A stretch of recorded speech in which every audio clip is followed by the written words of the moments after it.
Please.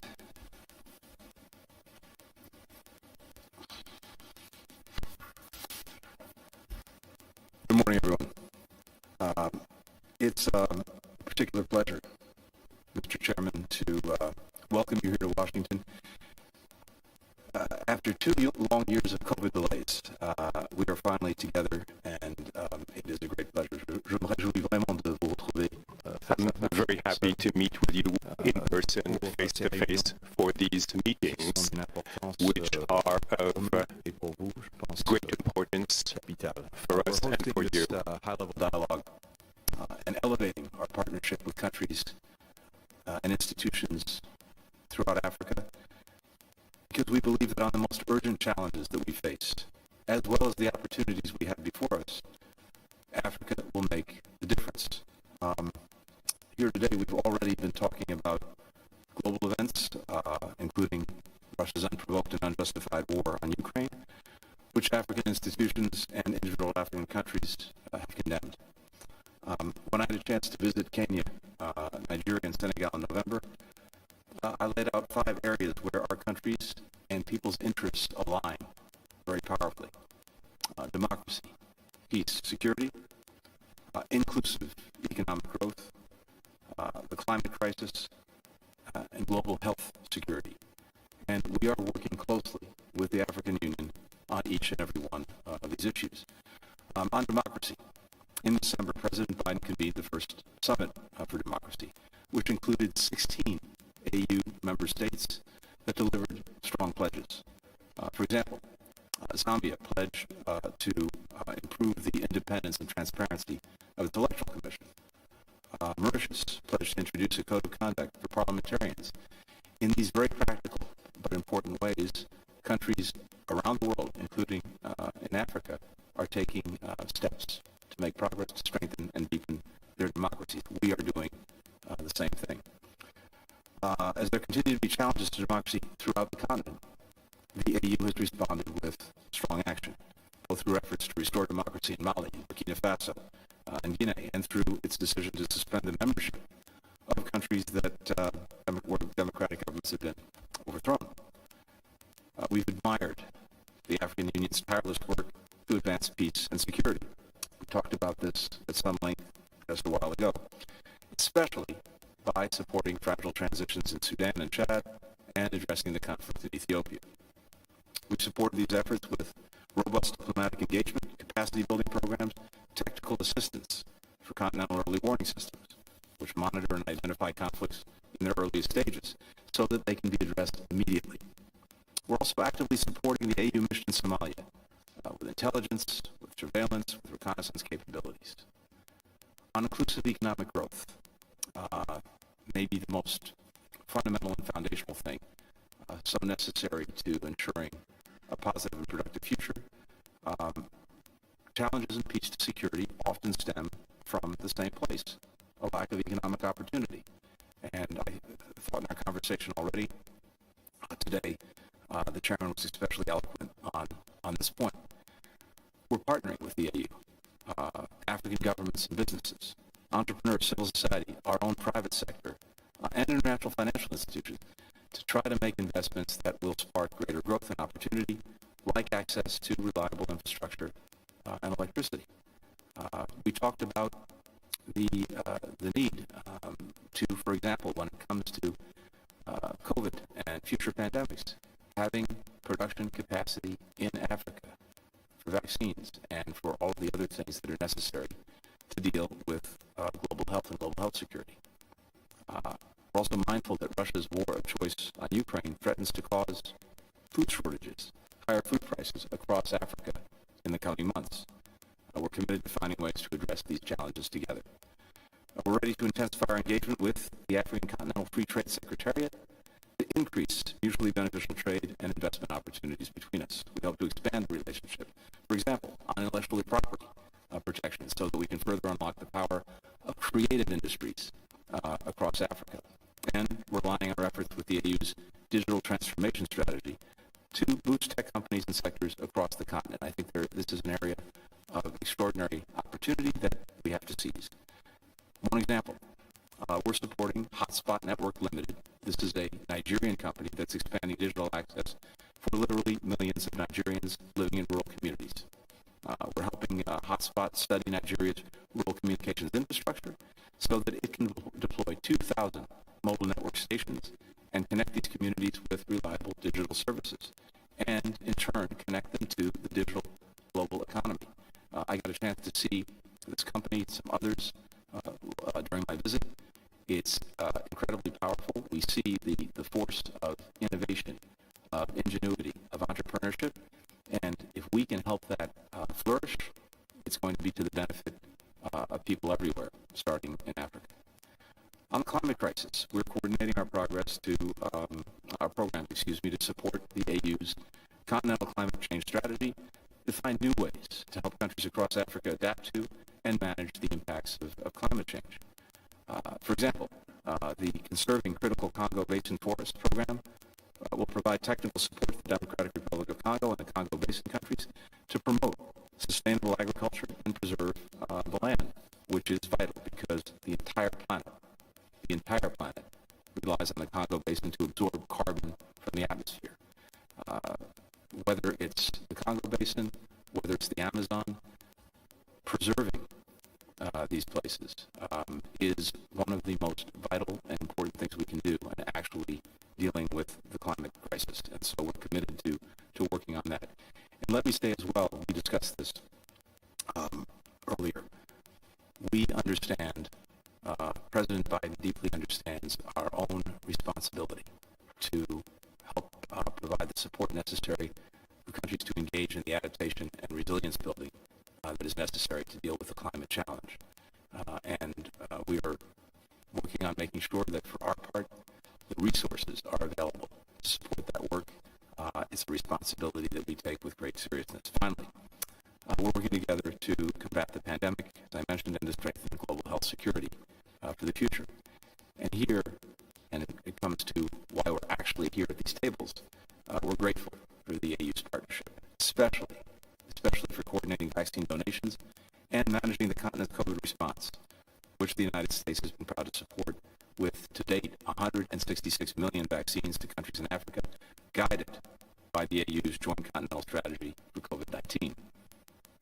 The AU is also a vital player in the international community's efforts to end the pandemic through the COVID-19 Global Action Plan. And here we're deeply appreciative of the efforts to strengthen local health institutions, to improve local manufacturing, as I mentioned a moment ago, among the other commitments that we discussed over the last month.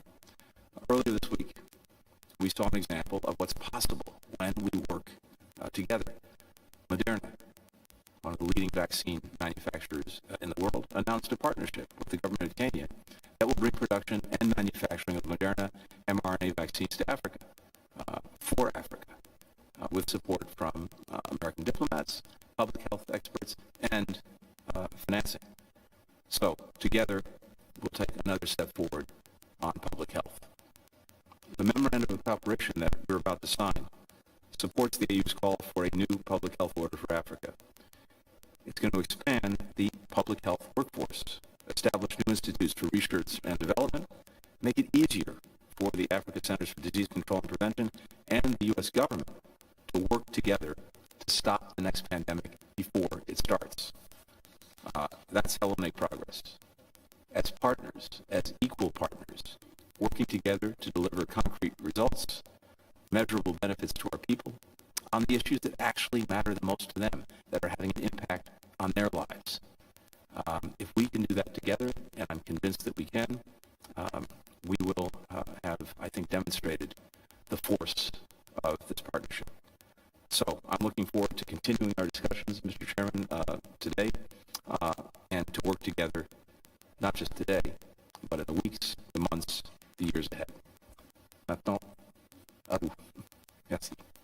And now you have the floor. Thank you. Thank you, Secretary of State. Ladies and gentlemen, I want to thank, first of all, Secretary of State Blinken for having convened this high-level dialogue between the African Union and the United States, despite the very tight and very busy schedule. You just came back from a very lengthy tour of Europe and with the problem of Ukraine, which is very regrettable. The Secretary of State partnership between the United States and the African Union is a long-standing one and started producing results. Today, the themes that we have retained for this exchange of views on 4 areas, which is at the same time a challenge and an opportunity: peace and security and governance, particularly on the African continent, the priority. In addition to the local and indigenous problems, that is like transition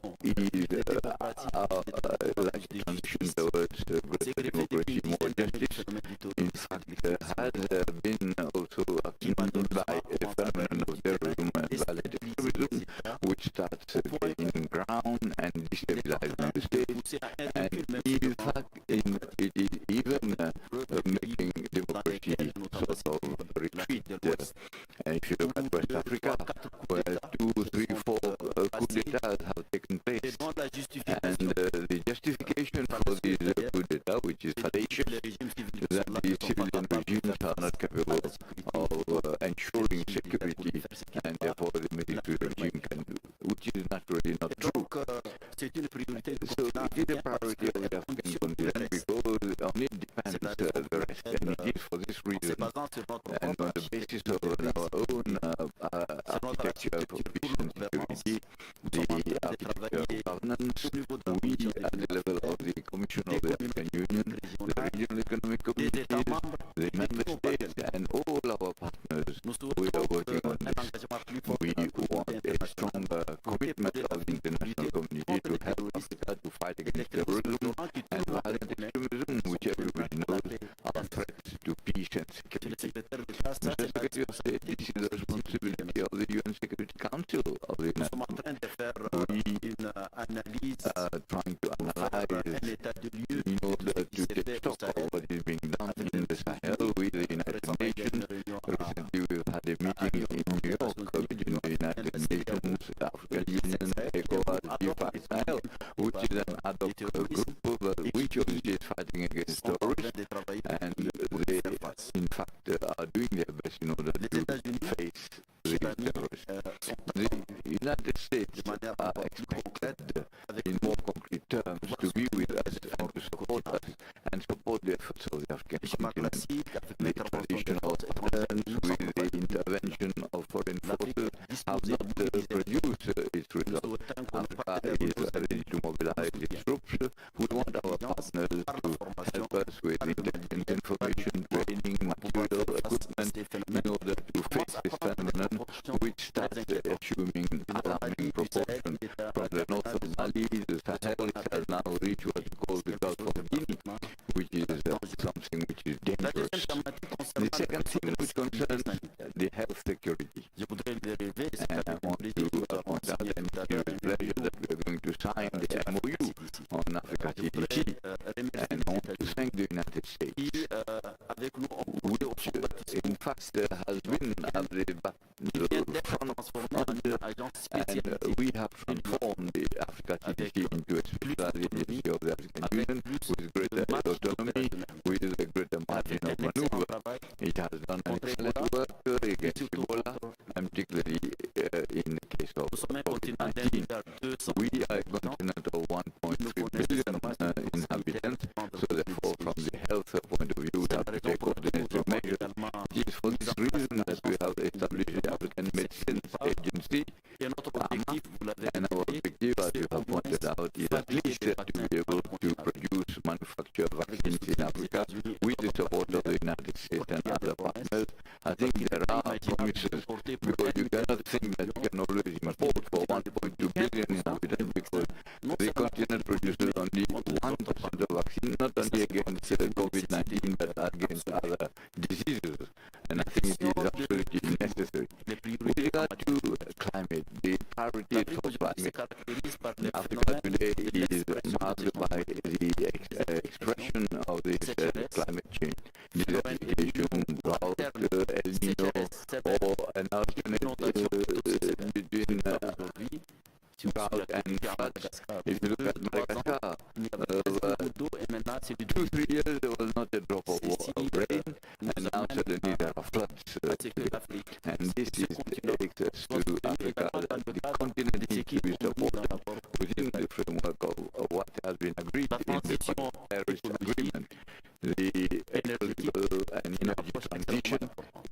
important approach.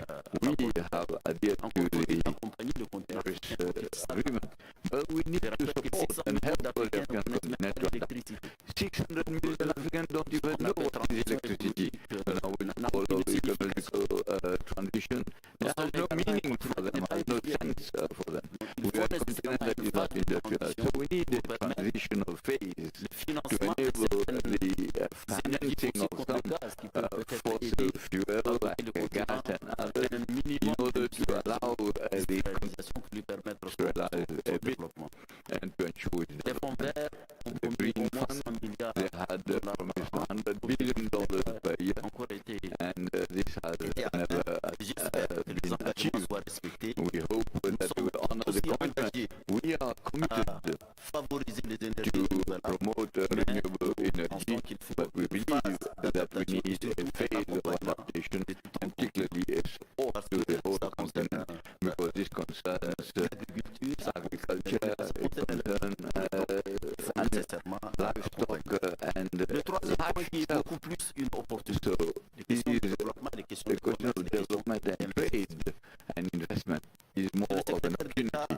Mr. Secretary of State, AGOA was a good thing, and maybe it has to be expanded and maybe deepened, but I believe that the old, present and future relations with the United States and Africa demand that we go beyond AGOA. A continent of 30 million square kilometers with a huge resources, natural resources, with young population, women who are in majority and are very enterprising, need to be supported and need investments.